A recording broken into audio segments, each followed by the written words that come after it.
As I mentioned earlier, sometimes you may want to add text to videos. This happens when you forgot to cover some point during the recording, but then you don't want to go back and re-record it, because recording in general is a time consuming process.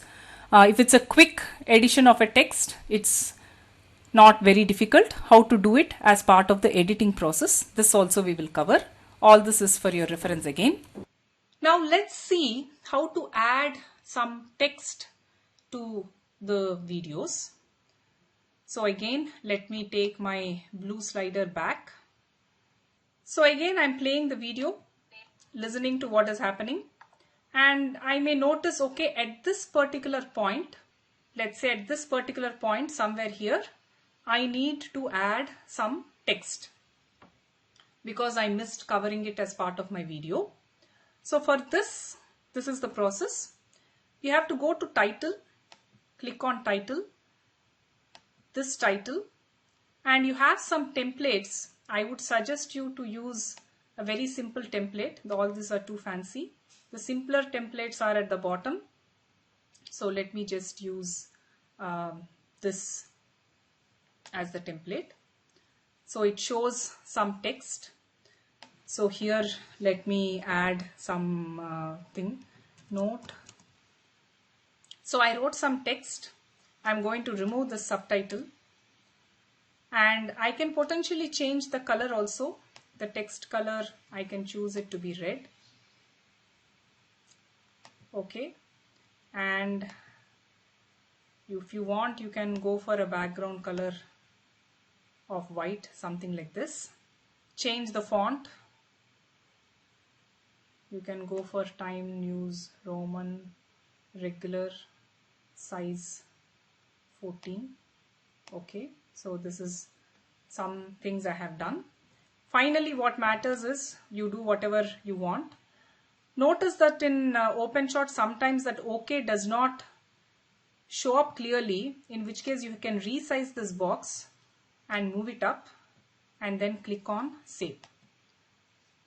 So when I do this, what it is going to do is going to show this text under here as a SVG file.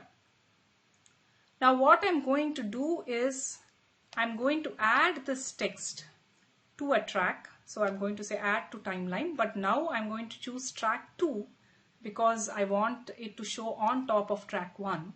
And timing is 30 seconds, that is what I want. So I'm going to do OK. So here this text has appeared. Now again, I want this text to appear in a specific position. So for that I'll again right click on transform, and it shows this.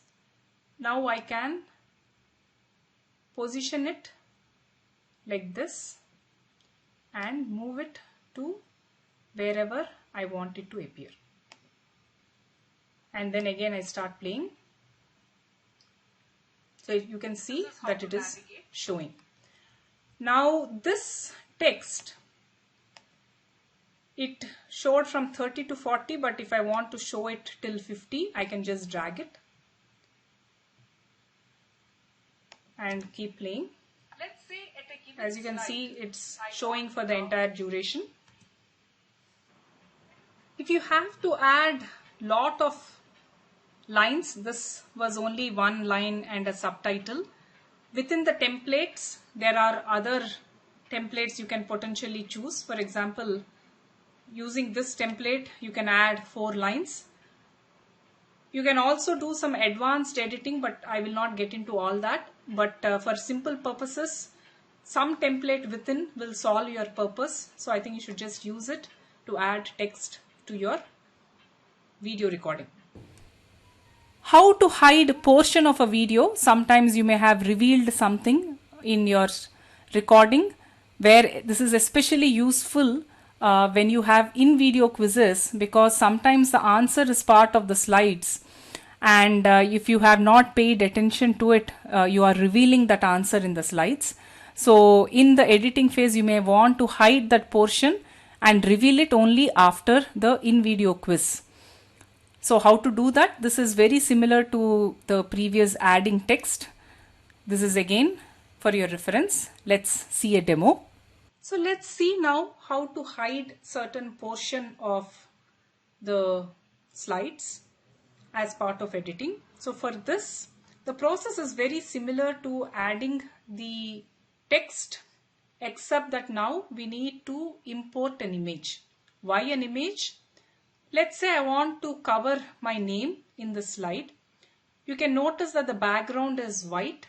So if I were to put a white box on top of this name, it is going to cover my name. So I'm going to import a white box. So let's do that. So I have it here.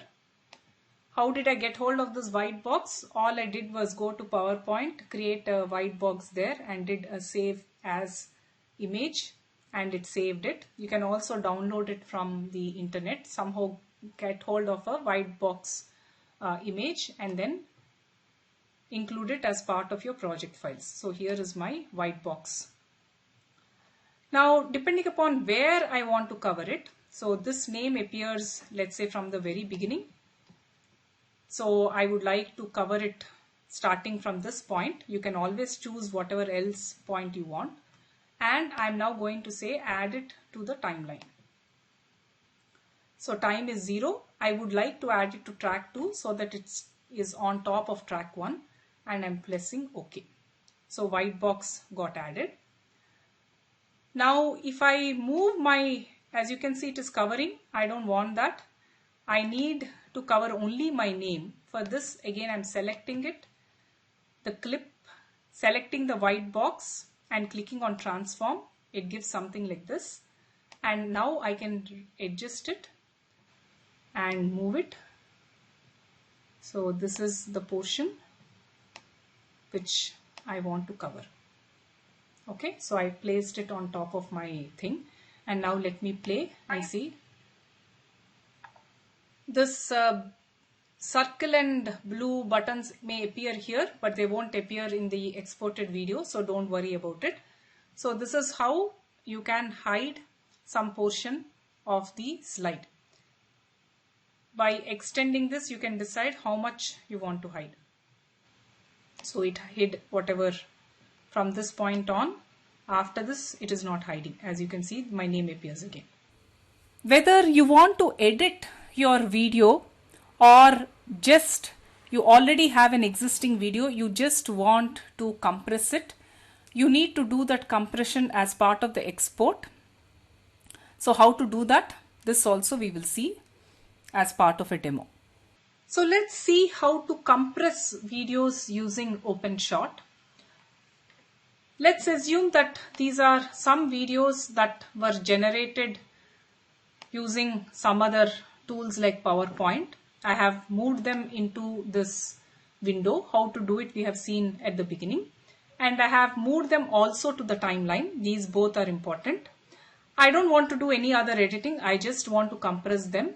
If you want to do editing, you can do all that editing and then do this step after you finish all the editing.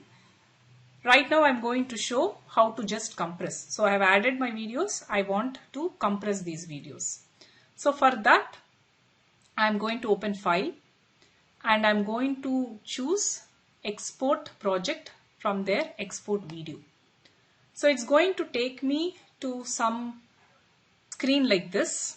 Let's explore simple first, then I will tell a little bit of how you can play around in advanced. This I think you should leave as is. H.264 is one of the better compressors, so leave it as is. If you want small size videos, you can just go for 720p, 25 frames per second. This is good to reduce the size of the videos, and it produces decent quality videos with this.